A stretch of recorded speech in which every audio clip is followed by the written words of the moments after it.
بسم اللہ الرحمن الرحیم نحمدہ ونصلی علی رسولہ الکریم اما بعد۔ آج قرآن کریم کے 24ویں پارے کا خلاصہ ہے، جس کی ابتدا سورہ زمر سے ہے، جس کے 3 رکوعات 23ویں پارے میں اور بقیہ رکوعات 24ویں پارے میں ہے۔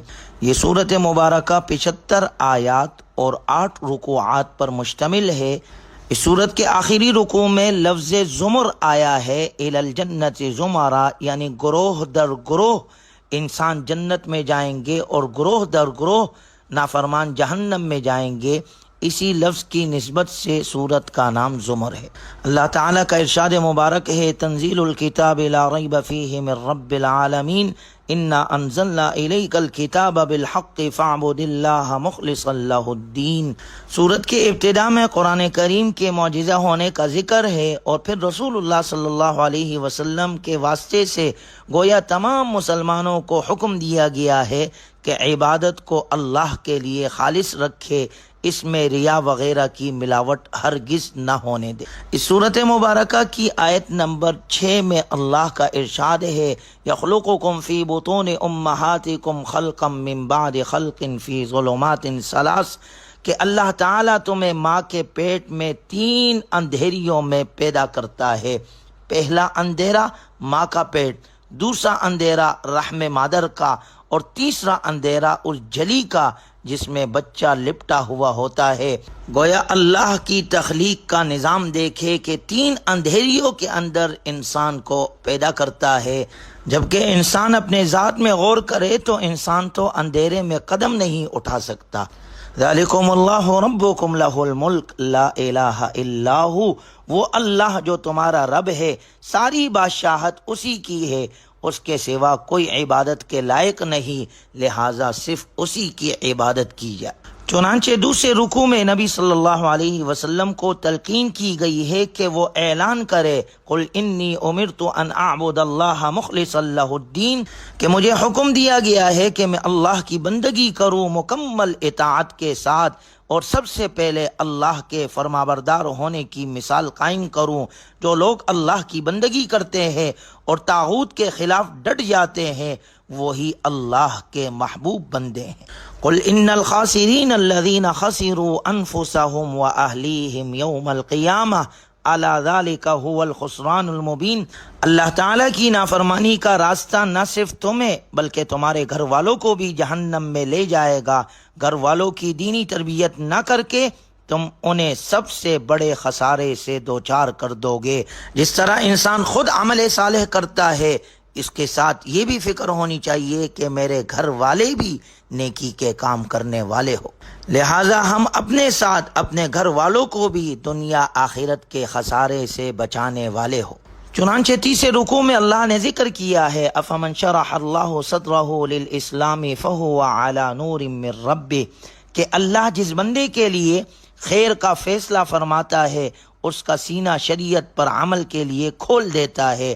بلا شبہ اللہ نے قرآن کریم کی صورت میں نہایت حسین کلام نازل فرمایا ہے، جس کی تاثیر ایسی ہے کہ اس کو سن کر خوف خدا رکھنے والوں پر ایک کیفیت طاری ہو جاتی ہے، ان کے دل اللہ کے ذکر کی طرف اور ان کے جسم اللہ کی اطاعت کی طرف مائل ہو جاتے ہیں۔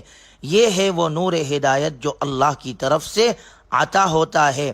اس کے برعکس جس بدنصیب کو اللہ کے احکامات ایک بوجھ محسوس ہو، اس کا دل اللہ کے ذکر سے محرومی کی وجہ سے سیاہ اور سخت ہو جاتا ہے، تو ایسے ہی لوگ کھلی گمراہی میں ہے۔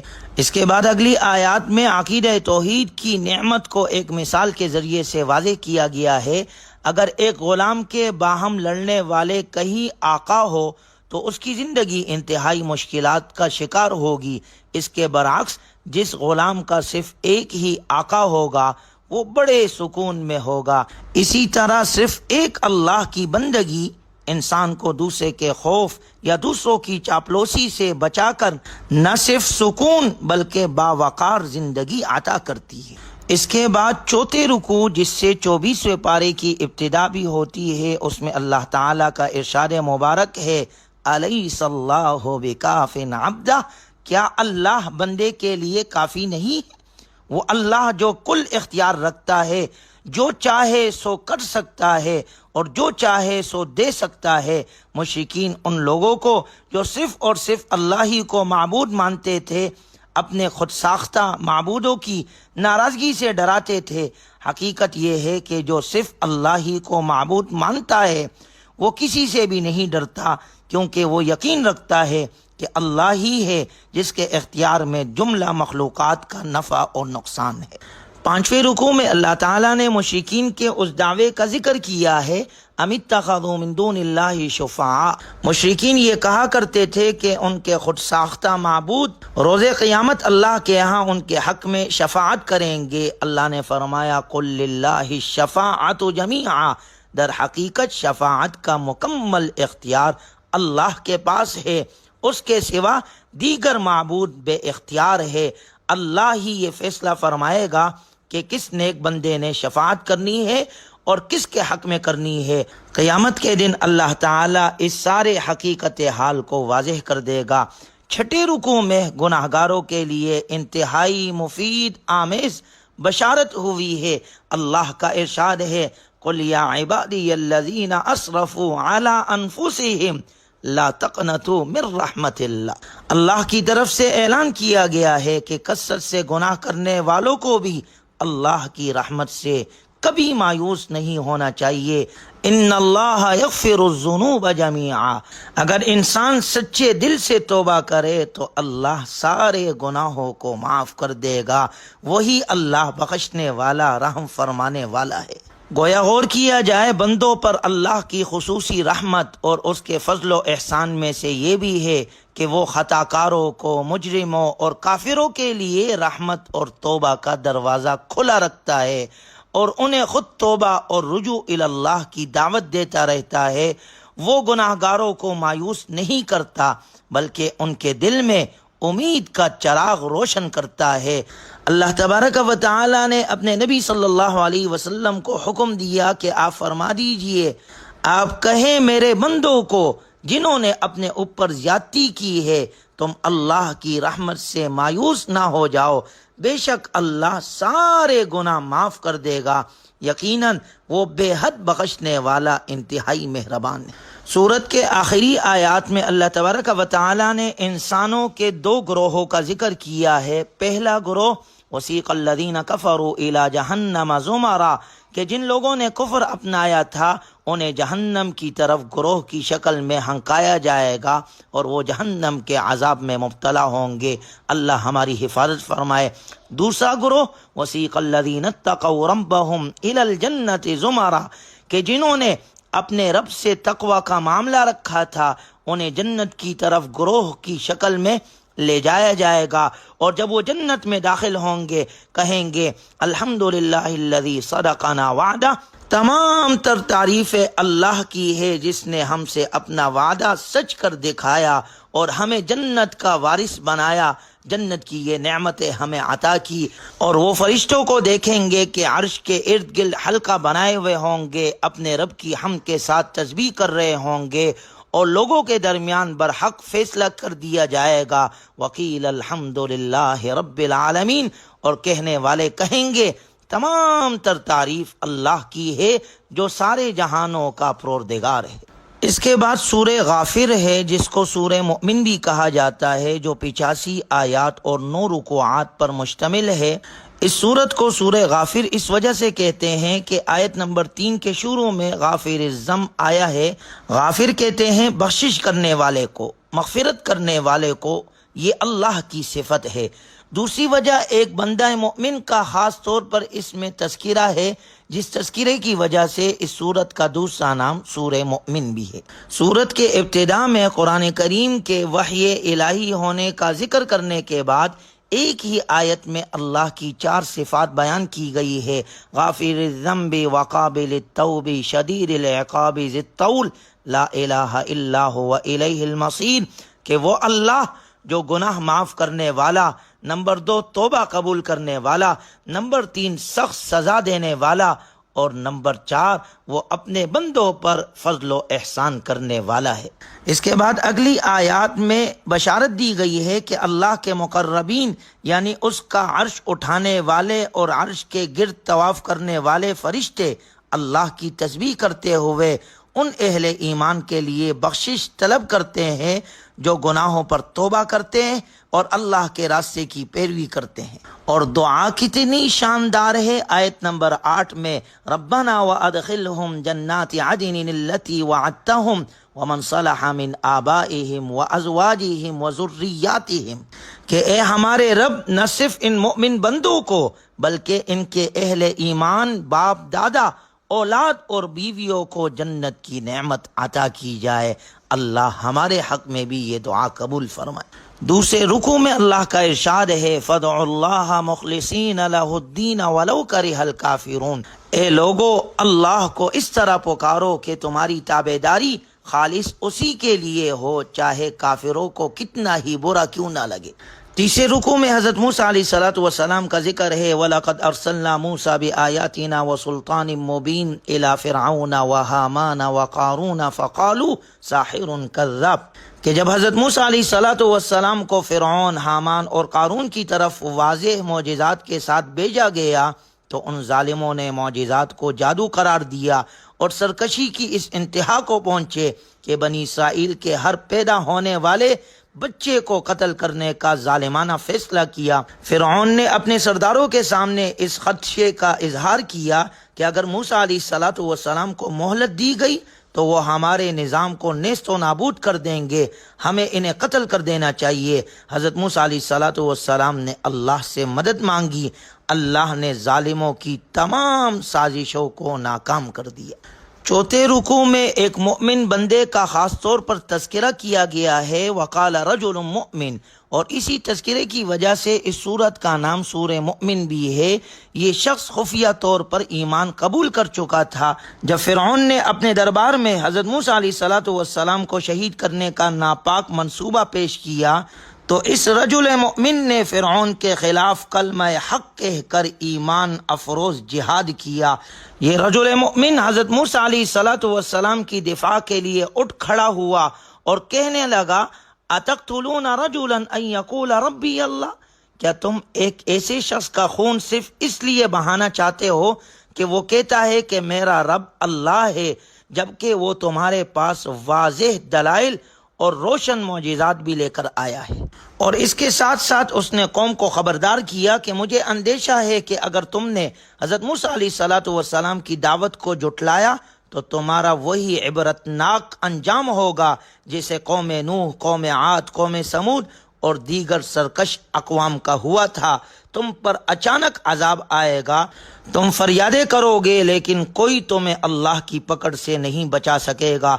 اس رجل مؤمن کی تقریر اس قدر مؤثر تھی کہ فرعون کو خطرہ لاحق ہو گیا کہ میرے درباری اس کے دل سے نکلی ہوئی باتوں سے متاثر نہ ہو جائے، تو اس نے پہلے تو اپنے قطعی فیصلہ سنایا کہ اب موسیٰ اور ہارون علیہ السلام دونوں کا وجود برداشت نہیں کیا جائے گا، اور لوگوں کی توجہ ہٹانے کے لیے ایک سازش یہ کی کہ اس نے اپنے وزیر خاص حامان کو حکم دیا کہ میرے لیے ایک اونچا محل بناؤ، میں اس پر چڑھ کر آسمان تک پہنچوں گا اور حضرت موسیٰ علیہ السلام کے معبود کو تلاش کروں گا۔ فرعون کی یہ سازش ناکام ہو گئی اور وہ تباہ و برباد ہو گیا۔ فرعون جیسے ناشکروں، متکبروں اور ظالموں کا عبرت آموز تذکرہ کرنے کے بعد 5ویں رکوع میں اللہ کا ارشاد ہے یا قوم انما هذه الحیات الدنیا متاع، وہ رجل مومن کہنے لگا اے میری قوم یہ دنیاوی زندگی تو بس تھوڑا سا مزہ ہے، وَإِنَّ الْآخِرَةَ هِيَ دَارُ الْقَرَارِ، اور یقین جانو کہ آخرت ہی رہنے بسنے کا اصل گھر ہے۔ من عمل سیئۃ فلا یجزی الا مثلها، اور جس شخص نے کوئی برائی کی ہوگی اسے اسی کے برابر بدلہ دیا جائے گا۔ ومن عمل صالحا من ذکر او انثى وهو مؤمن، اور جس نے نیک کام کیا ہوگا چاہے وہ مرد ہو یا عورت ہو، جبکہ وہ مومن ہو، فَأُولَئِكَ يَدْخُلُونَ الْجَنَّةَ يُرْزَقُونَ فِيهَا بِغَيْرِ حِسَاب، تو ایسے لوگ جنت میں داخل ہوں گے، وہاں انہیں بے حساب رزق دیا جائے گا۔ اور وہ رجل مومن کہنے لگا وَيَا قَوْمِ مَا لِي أَدْعُوكُمْ إِلَى النَّجَاةِ وَتَدْعُونَنِي إِلَى النَّارِ، اور اے میری قوم، یہ کیا بات ہے کہ میں تمہیں نجات کی طرف دعوت دے رہا ہوں اور تم مجھے آگ کی طرف بلا رہے ہو؟ تدعوننی لأکفر باللہ واشرک بہ ما لیس لی بہ علم، تم مجھے یہ دعوت دے رہے ہو کہ اللہ کا انکار کروں اور اس کے ساتھ ایسی چیزوں کو شریک مانوں جن کے بارے میں مجھے کوئی علم نہیں، اور وَأَنَا أَدْعُوكُمْ إِلَى الْعَزِيزِ الْغَفَّارِ، اور میں تمہیں اس ذات کی طرف بلا رہا ہوں جو بڑے صاحب اقتدار، بہت بخشنے والا ہے۔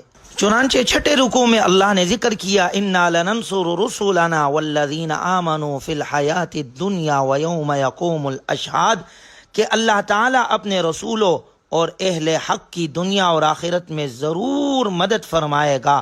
ظلم اور زیادتی کرنے والوں کی کوئی معذرت آخرت میں قبول نہ ہوگی۔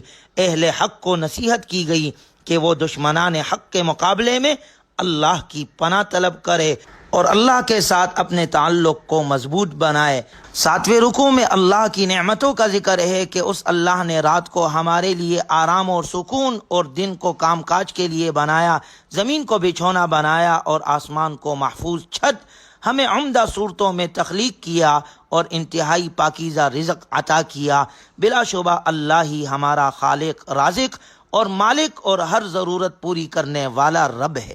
سورت کے اختتام میں پہلے رسول اللہ صلی اللہ علیہ وسلم کو صبر کی تلقین کی گئی ہے اور اس کے بعد جٹلانے والوں کو زمین پر چل پھر کر ہلاک شدہ اقوام کا انجام اور ان کے آثار دیکھنے کی تلقین کی گئی ہے۔ ان اقوام کو بھی اپنی ظاہری قوت اور مادی وسائل پر بڑا ناز تھا، انہوں نے انبیاء کے معجزات اور اپنے انبیاء کے تعلیمات کا انکار کیا تو وہ بھی عذاب کی مستحق ٹھہری۔ اس کے بعد سورہ فصلت ہے جو 54 آیات اور 6 رکوعات پر مشتمل ہے۔ اس سورت کی 30 آیت میں اللہ کا ارشاد ہے کتاب فصلت آیاتہ قرآنا عربیا لقوم یعلمون، یہ ایسی کتاب ہے جس کے معنی، مضامین، مقاصد، مواضع، احکام، امثال، وعدے، وعیدے اور قصص سب بالکل واضح ہے، ان میں کوئی ابہام اور کوئی اخفا نہیں۔ قرآن کریم کی اسی صفت کی وجہ سے سورت کا نام سورہ فصلت ہے۔ اس سورت میں چونکہ سجدہ تلاوت آیا ہے اس لیے اسے حامیم سجدہ بھی کہا جاتا ہے۔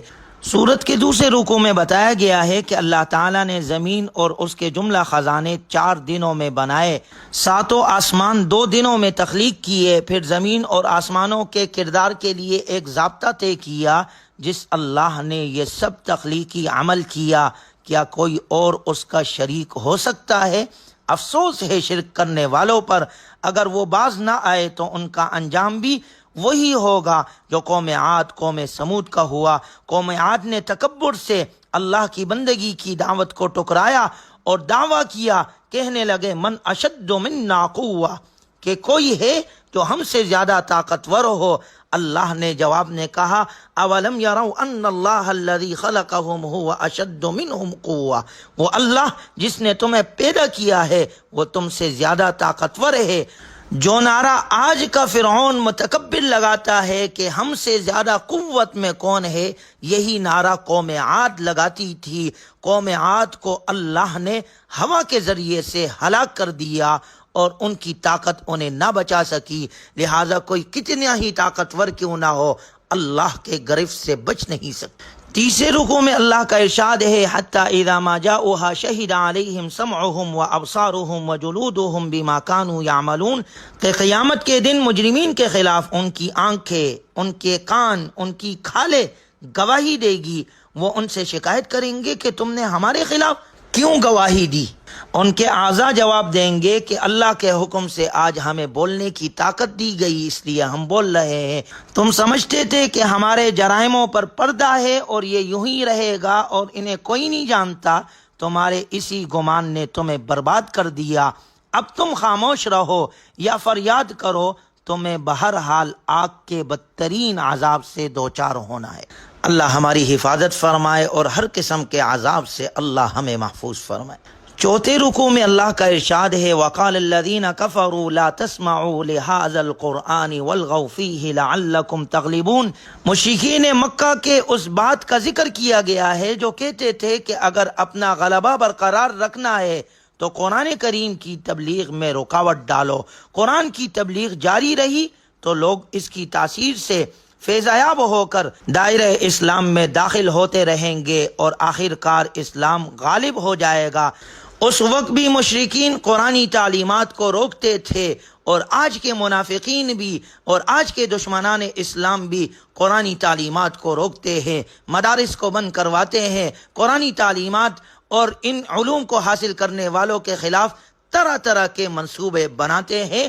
قرآن کریم تو اللہ کی کتاب ہے اور اس کی حفاظت کا ذمہ اللہ نے لیا ہے، اور جو اس کی تعلیم کو عام کرتا ہے اس کو بھی اللہ محفوظ رکھے گا۔ لیکن جو لوگ قرآنی تعلیمات کے خلاف، مساجد اور مدارس کے خلاف، اہل حق کے خلاف طرح طرح کے منصوبے بناتے ہیں اور قرآنی تعلیمات کو عام ہونے سے روکتے ہیں، رکاوٹیں پیدا کرتے ہیں، ایسے لوگ دنیا اور آخرت میں ذلت کا شکار ہوں گے، اور ایسے لوگ دنیا میں لوگوں کے لیے عبرت کا نشانہ بنتے ہیں۔ چنانچہ اگلی آیات میں اللہ نے ذکر کیا ان الذین قالوا ربنا اللہ، بے شک وہ لوگ جنہوں نے کہا ہمارا رب اللہ ہے، اللہ کو وحدہ لا شریک مانا اور اللہ کے کلام کو ساری دنیا میں پہلایا، ثم استقاموا، پھر وہ اس پر ثابت قدم رہے، تو اللہ ایسے نیکوکاروں کو 4 انعامات سے نوازے گا۔ تتنزل علیہم الملائکہ، ایسے لوگوں کے موت کے وقت ان پر فرشتے اترتے ہیں اور انہیں کہتے ہیں اللہ تخافوا ولا تحزنوا، کہ تم آخرت کے عذاب کا خوف نہ کرو اور دنیا کی نعمتوں کے چلے جانے کا غم نہ کرو، وابشروا بالجنۃ التي كنتم توعدون، اور خوش ہو ایسی جنت پر جس کا تم سے وعدہ کیا جاتا تھا، نحن اولیاؤکم فی الحیات الدنیا وفی الآخرہ، ایسے لوگوں کے دوست دنیا میں بھی فرشتے اور آخرت میں بھی فرشتے ہوں گے، اور جن لوگوں کے دوست فرشتے نہیں ہوتے پھر ان کے دوست شیاطین ہوتے ہیں۔ اللہ ہمیں نیکوکاروں کی صحبت نصیب فرمائے۔ 5ویں رکوع اور سورت کی آیت نمبر 33 میں اللہ کا ارشاد ہے وَمَنْ أَحْسَنُ قَوْلًا مِّمَّنْ دَعَا إِلَى اللَّهِ، اس سے اچھی بات کس کی ہو سکتی ہے جو اللہ کی طرف بلائے، توحید کی دعوت دے اور سلامتی کا پیغام ساری دنیا میں بانٹتا پھرے اور قرآنی تعلیمات کو عام کرے، وعمل صالحا، اور خود بھی اچھا عمل کرے، وقال اننی من المسلمین، اور کہے کہ میں تو فرما برداروں میں سے ہوں۔ اللہ تعالی ہمیں حافظ قرآن، ناشر قرآن، داعی قرآن اور قرآنی تعلیمات کو عام کرنے والا بنائے، اور ہمارے نسلوں سے اللہ قرآن کا کام لے، اہل دین اور اہل حق کا ساتھ دینے کی اللہ ہمیں توفیق نصیب فرمائے۔ وآخر دعوانا ان الحمد للہ رب العالمین۔